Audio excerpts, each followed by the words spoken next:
हेल' लोगोफोर, बे समाव मोनसे गोदान भिडिअ लाबोदों आरो बेयो नोंथांमोना नुगासिनो दङ दामानि बर' रावनि एसे होनाय मोनसे सिजन सोलिगासिनो दं। नोंथांमोना नुगासिनो दा बेनिनो माखासे मानि आयदानि सायाव एसेखौ होखांबाय आरो ग्रामार क्लास लानायाबो लाखांबाय आरो माखासे लालांबाय थागोन सम मोनोबा नोंथांमोनहा नायबाय था आरो जायफ्रा स्टुडेन्ट नङा शेयार खालामनानै हो गुबुनफोराबो मोनहैनो हानायनि। आरो नैबेयाव दङ रुपनाथ ब्रह्मनि सायाव एसे।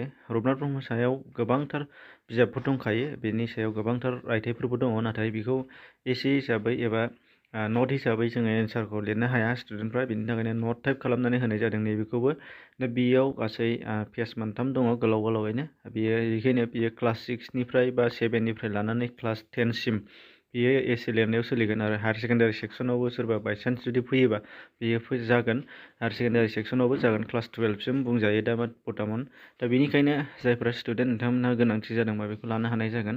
दानिया फैदो बेयाव मा दं फरायथिना होनि। बिनि PDF फाइल डिसक्रिपसनाव लिंक मोनगोन, बेजों थांनानै डाउनलड खालामना लानो हागोन, नङाबा अपेन खालामनानै नट खालामना लानो हागोन। फार्स्टनिफ्राय जोङो नुनो मोननाय जादों रुपनाथ ब्रह्म आरो बिथांनि सायाव जोङो गुदिनिफ्राय लानानै जोबजासिम नायलांदोनि। जायफ्रा स्टुडेन्ट नङा फरायनानै खोनासंना लानो हागोन बिथाङा मा मावलांदोंमोन। जोङो बिजाब फरायनायाव जुदि सम मोनाखैबा, बिजाब मोनाखैबा बिथांनि सोमोन्दै नैबे भिडिअजों नोंथांमोना खोनासंनानै मिथिनो हानाय जागोन। 20 जौथाइनि गिबि बाहागोआव बर'फोरखौ खोमसि अख्रांनिफ्राय बोखांबोनाय दैदेनगिरिफोरनि गेजेराव बिथां रुपनाथ ब्रह्मआबो सासे। बिथाङाबो थुनलाइ, राजखान्थि, रांखान्थि, समाजारि बायदि गासैबो बिथिङावनो बर' हारिखौ जौगाहोनो थाखाय थैजासिम नाजालांदोंमोन। बिथाङा गेदेमाया 1902 मायथाइनि 15 जुन खालि क'क्राझार जिल्लानि सिङाव थानाय औवाबारि गामियाव जोनोम मोनदोंमोन। बिथांनि बिफानि मुङा धजेन्द्र ब्रह्म आरो बिमानि मुङा खोदोमस्रि ब्रह्ममोन।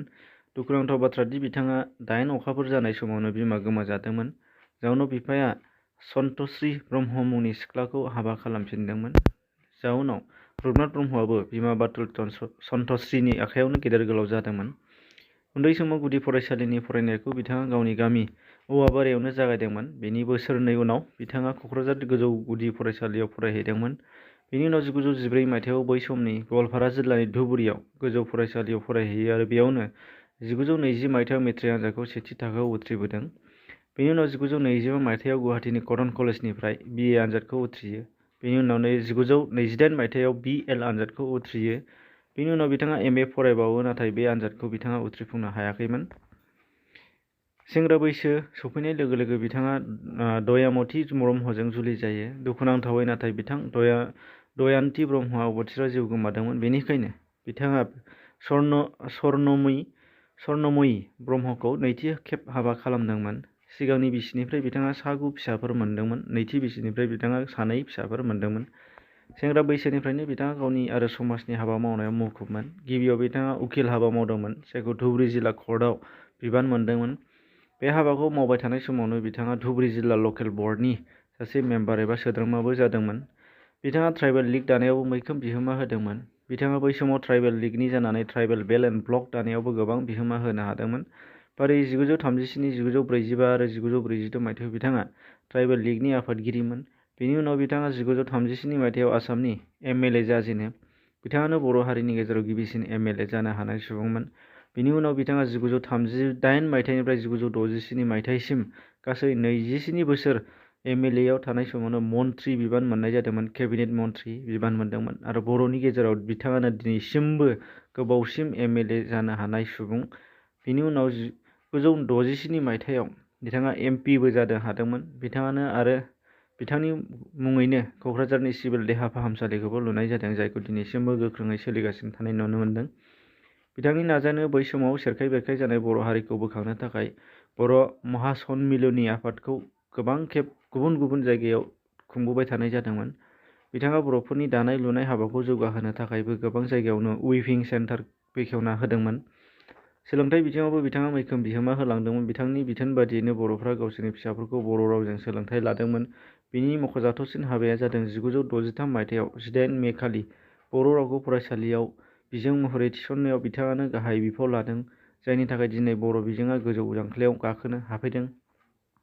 रुपनाथ ब्रह्म बिथाङा थुनलाइनि बिथिङाव एखुथा बिहोमा होलांनो हादों। गाव गुबुन बिजोंजों फरायनायब्लाबो बिथाङा बर' रावजों थुनलाइ लिरजेनलांदों आरो लामा बेखेवना होलांदों। बिथाङानो मदाराम ब्रह्मजों लोगोसे गिबिसिन बर' रावनि खन्थाइ मेथाइखौ 1923 मायथाइयाव लिरलांदोंमोन।